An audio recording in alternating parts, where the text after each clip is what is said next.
মূলত ছিল হলো টর্চার কিভাবে হয় এই ইন্টারিম রিপোর্টে, এবং কারা কারা পারপিট্রেটর ছিল। তো সিঙ্গেল বিগেস্ট যেটা ফাইন্ডিং ছিল যে র্যাবের যে ইন্টেলিজেন্স উইং, এটা ছিল মেন মানে যে গুম হয়েছে যারা, তার মেন কালপ্রিট বা দ্য কিলার ফোর্স ওনারা বলছেন এটা হচ্ছে র্যাবের ইন্টেলিজেন্স উইং।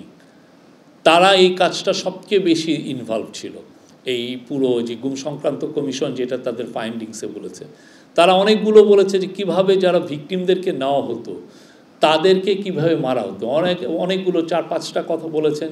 যে নৌকায় নিয়ে যাওয়া হচ্ছে, নৌকায় নিয়ে যেয়ে তাকে মেরে তার আবার পেট কেটে সেখানে সিমেন্ট ভরে তাকে ফেলে দেওয়া হচ্ছে, কাউকে নদীতে ফেলে দেওয়া হচ্ছে, গুলি করে মারা হচ্ছে, ইনজেকশন দিয়ে মারা হচ্ছে, ট্রেনে বস্তার মধ্যে ভরে ট্রেন লাইনে ফেলে দেওয়া হচ্ছে, ট্রেন লাইন কেটে ট্রেন চলে যাওয়ার সময় তার পুরো লাশটা ছিন্ন বিচ্ছিন্ন হয়ে যাচ্ছে।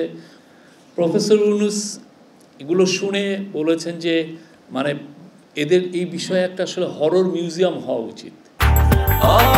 ব্রেকফাস্ট, টিফিন কিংবা স্ন্যাক টাইমে মজাদার আয়োজন মানে অল টাইম ব্রেড। বাংলাদেশে যে এটা ভয়াবহ যেই এনফোর্সড ডিসঅ্যাপিয়ারেন্সের যে ঘটনাগুলো হয়েছে সেটা সবার জন্য মানে এটা একটা ভয়াবহ বিষয়। তো আপনারা জানেন যে গণভবনে একটা মিউজিয়াম করা হচ্ছে, সেখানে এই বিষয়গুলো থাকবে, একটা হরর মিউজিয়াম থাকবে। এই গণভবনে যে জুলাই গণঅভ্যুত্থানের যে মিউজিয়াম করা হচ্ছে সেখানে একটা অংশ থাকবে এই হরর, কিভাবে এই যে ভিকটিমদের উপর কিভাবে অত্যাচার হতো। আর একটা বড় ফাইন্ডিংস হচ্ছে কেন যারা করছেন কেন তারা এই এনফোর্সড ডিসঅ্যাপিয়ারেন্সে যুক্ত হলেন।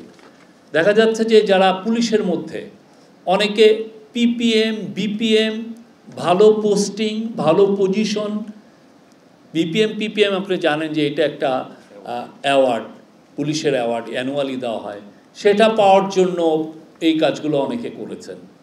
আপনি যতগুলো করবেন আপনার তত সুনাম বাড়বে উইদিন আপনার সিকিউরিটি ফোর্সের মধ্যে। ঠিক তেমনি অনেকের ক্ষেত্রে এই বিষয়ে আরও মানে অন্য কোনোভাবে সে যে ঢাকায় পোস্টিং পাবে কি না এটা একটা বড় ইস্যু। তো ওনারা এই কারণে প্রলুব্ধ হয়েছেন এই কাজগুলো করতে, এবং অনেকে করতেও চাননি, কেউ সরাসরি জানিয়েছেন। তার মধ্যে এরকম একটা লেটার আবিষ্কার করা হয়েছে গণভবনে, হয়তোবা গণভবনে চিঠি দিয়েছিলেন যে না আমরা এই কাজটা করতে চাচ্ছি না। হ্যাঁ, 2টা চিঠি পাওয়া গেছে। তো এই বিষয়গুলো মানে এটা এতটা বিস্তৃত ছিল কল্পনাতীত।